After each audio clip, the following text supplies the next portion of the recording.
Hello, my name is Andreas. I live where the emperors of the Holy Roman Empire used to be elected and crowned. I would like to invite you today to an exciting topic from the past. In Central European history, emperors played a significant role. There were Augustus, Charlemagne, Barbarossa, and Wilhelm II. But what is the difference between an emperor and a king? And then there's also something called a Grand King, High King, and King of Kings. What is that all about? Did female emperors exist too? Quick spoiler, yes and no. If you're interested in the answers to these questions, spiced up with some anecdotes, then welcome to the Postcards from the Mid-Age.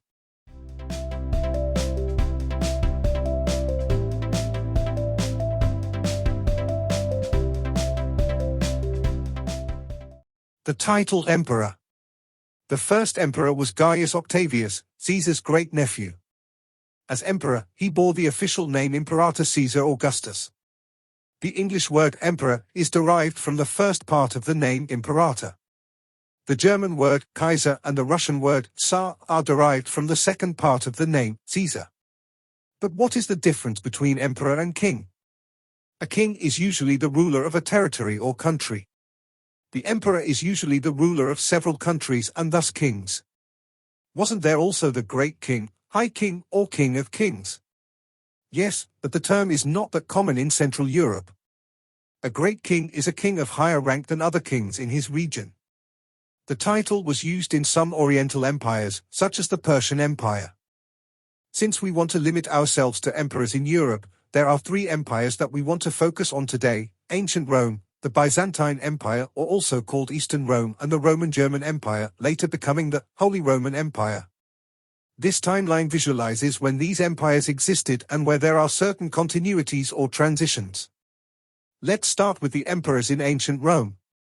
Significant emperors were Augustus, Caesar's great-nephew. He ended the Roman Republic and was effectively the first emperor. Constantine the Great. He built Constantinople, today's Istanbul, as his residence and was the first Christian emperor. The empire in the west ended with the deposition of the last emperor Romulus Augustus in 476 by the German Odoacer. Since the empire had already split into a western and an eastern empire before that, this ended the imperial rule in West Rome, but in East Rome it continued for almost 1,000 years. Let's talk about East Rome, or later Byzantium. Here I would like to highlight only one significant emperor today, Justinian. He summarized Roman law, which is e.g. the basis of the civil code in Germany. He rebuilt the Hagia Sophia magnificently after it was destroyed in a revolt. The last emperor was Constantine XI, who fell at the conquest of Constantinople by the Ottomans in 1453.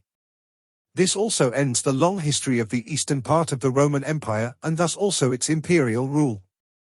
But there is a theory or a narrative that the imperial rule had already passed to the Frankish Empire with Charlemagne in 800, since at that time a woman, Empress Irene, was ruler in East Rome.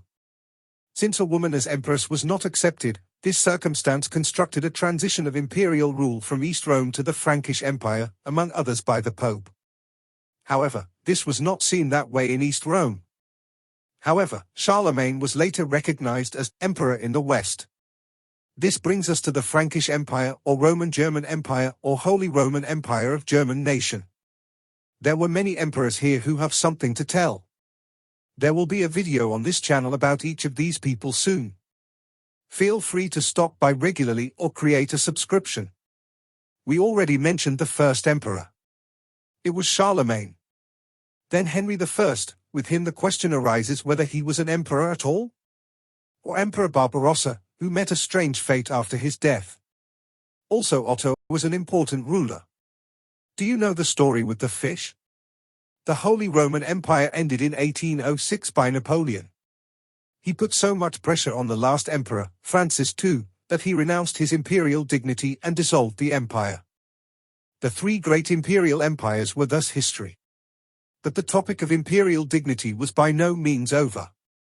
As already mentioned, Napoleon crowned himself Emperor of the French. He tried to present himself as the successor of Charlemagne, but that had no lasting success. The Habsburg Empire, whose first emperor was the last emperor of the Holy Roman Empire, managed to hold out for another 100 years and ended at the end of World War I. And then there was the German Empire, which also did not survive World War I. What about the female emperors?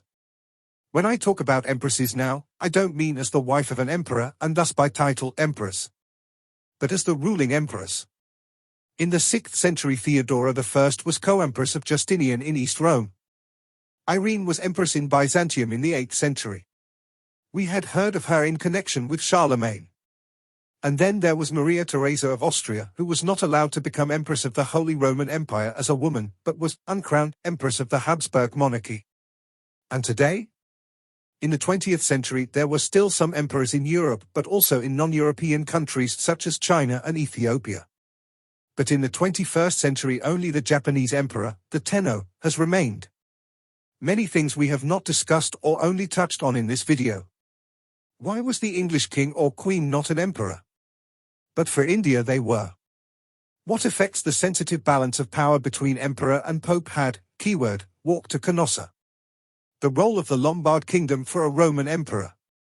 How did one become Roman German king or emperor, e.g. the election in Frankfurt? Don't worry, we will devote ourselves to this in later videos, but after all we are here at the postcard from the mid-age and don't want to get too long. If you are interested in similar stories, then check out the related videos in the info box. Servers, see you next time.